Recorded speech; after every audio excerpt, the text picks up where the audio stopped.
Hey guys, welcome back to the channel, and today we're going to be reacting to Artists whose worst songs is their biggest. huh. Sometimes an artist's biggest Low hit tier. isn't the song that truly represents That their was his worst talent. song. In this video, we'll look at 8 artists whose worst song is their biggest.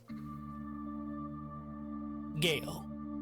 The fuck is that? In 2021, Gale exploded onto the scene with ABCDFU when it Oh, became a TikTok anthem almost overnight. okay. The song is an immature breakup A, anthem paired with an alphabet-driven chorus made to sing along to. With aggressive pop-punk influences, it dominated streaming platforms and hit number 3 on the Wow. Billboard Hot 100. It was the perfect debut for a young Okay. rebellious artist looking to make an impact in the 2020s. However, for many music lovers, ABCDFU felt more like a corporate attempt at edgy rather than an authentic anthem of heartbreak. The lyrics were overly simplistic, and its success felt more like a product What of year she TikTok popped virality out?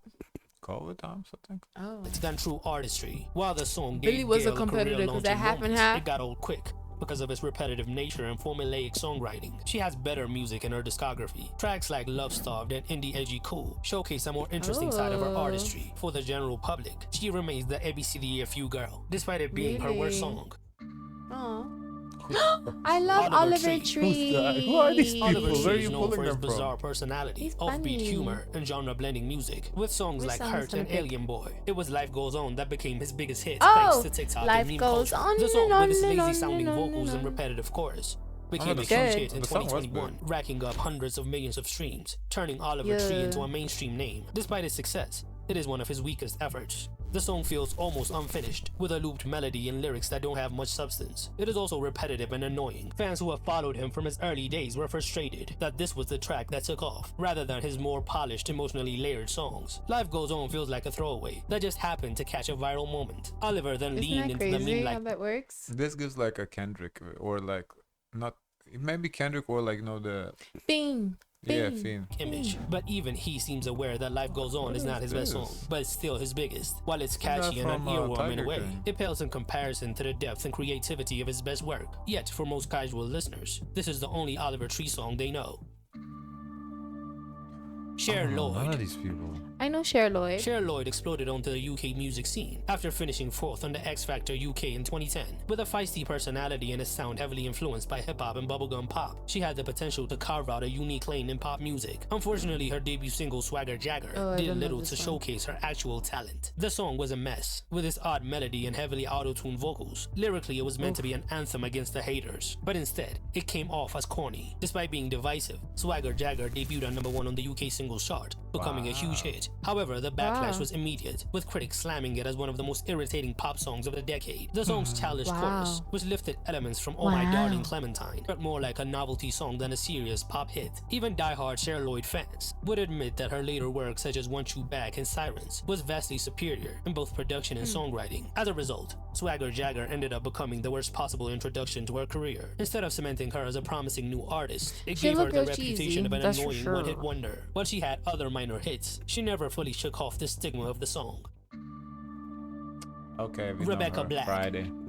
Friday. If there's any song that Friday. defines the phrase "so bad is good," it's Friday. When Rebecca Black released the track in 2011, she was just a 13 years old aspiring singer whose parents paid for a music video through a company. What was meant to be an innocent, fun song turned into an internet-wide joke, with the song being mocked all over the net. Would you It do that became for your instant meme 13-year-old material, kid? and the awkward rap Doctor says, Father, I would like to have a music video. If I have the money, sure.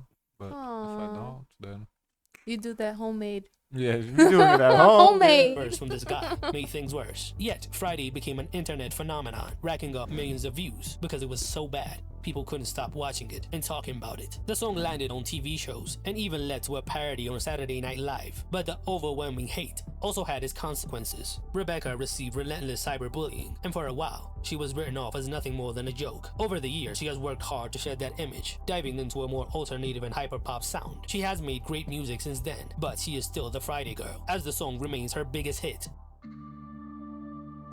Wow. James Blunt.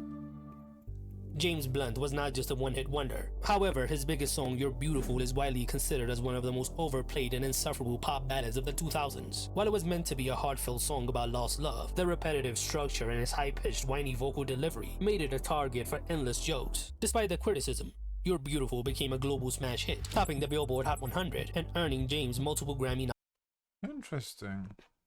I wouldn't honestly. I wouldn't even say that's the big. Well, I guess numbers say that's the biggest. So I would say "Goodbye My Lover" is another hit too. Oh, James Bond on this list. Wow, I did not expect that. Nominations. The song's success was largely because of its radio-friendly production, but the song's weird, stalkery lyrics didn't go down well with the public, and even James himself has acknowledged how annoying the song became. him? In fact, he has openly joked about how it ruined his been seeing his credibility hair as an dry. artist. He has released much stronger material, but You're Beautiful remains his defining hit, whether he likes it or not. Aww. Meet a digital bank account built for That's so businesses like sad. yours. With American Express Business Check. Radiohead. Cause I'm a It's called Creep. Radiohead's worst song might sound extreme, but even the band themselves would agree. Released in 1992, Creep was their first big hit, a grunge-inspired anthem about being an outsider. It was also one of their most simplistic songs. The chorus made the song stand out, but it lacked the artistry of their later work, as Radiohead are one of the most critically acclaimed bands of all time. Despite its flaws, Creep became a massive success, catapulting the band I into can the see this mainstream one, I and guess. reaching the top 10 in the UK. However, the band quickly grew tired of playing it, and they refused to perform it live for years. Radiohead moved on, crafting masterpieces like OK Computer, Kid A, and In Rainbows, albums that redefined what alternative music could be. Panic at the Okay. Disco. What song by them do you think? I don't There know. was a song I knew from them back in 2000, but I don't remember now. Tragedies?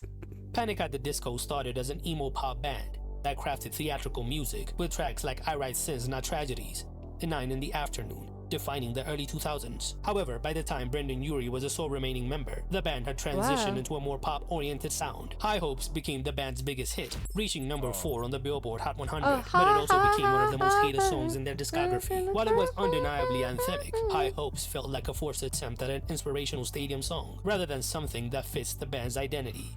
Really? I can see why this could be considered their war song because I honestly, now you just hummed it. I would not think that's Panic at the Disco.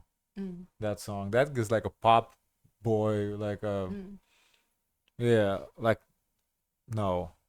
So I can see like from their fandom perspective, this is a They're horrible confused. song. They're like, Yeah. but he was the only last member. I know, I understand. I'm Last just man saying, like, standing. if you were like a fan of the group, this song is like, what the fuck? That's not why I like this group. I can see that point. The production is loud and over-polished. The lyrics are generic and the chorus is so overblown that it quickly becomes annoying. Unlike the witty storytelling of their early songs, Is it he felt not designed allowed for to commercial appeal change? rather than artistic expression. Even longtime fans of Panic grew tired of hearing the song everywhere, from sports events to commercials. It became one of those songs that was impossible to escape. It is overplayed and one of the band's weakest songs. Glass Animals. Heat waves. Glass Animals built their career on psychedelic He's indie tired of pop this song. and atmospheric sounds. They have the knack of blending genres and creating immersive songs. Then Heat Waves happened. While it wasn't a bad song per se, it was easily one of their most watered-down, radio-friendly songs, lacking the textures of their previous work. Released in 2020, Heat Waves had a slow burn to success, eventually peaking at number 1 on the Billboard Hot 100 nearly 2 years later, thanks in large part to TikTok. The song's looping melody and repetitive lyrics made it perfect TikTok. for viral trends, but it also made it feel somewhat That's the hollow. one that's all the time that I think about you. Late night in the Middle middle of June. Compared to the band's other work. It is one of their least experimental songs and ended up becoming their defining hit. Which artist was worst song? Interesting list. Gautier is not here, so I'm not satisfied. No, only you're the only person I know that don't like that song. Everyone else loves that song. Okay. Some people wish they had the opportunity to take up that song again. Katy Perry. Yes. Okay. Guys, of course, let us know your thoughts. Forget to like, comment, and subscribe. Join the Discord. And as always, share as much kindness as possible.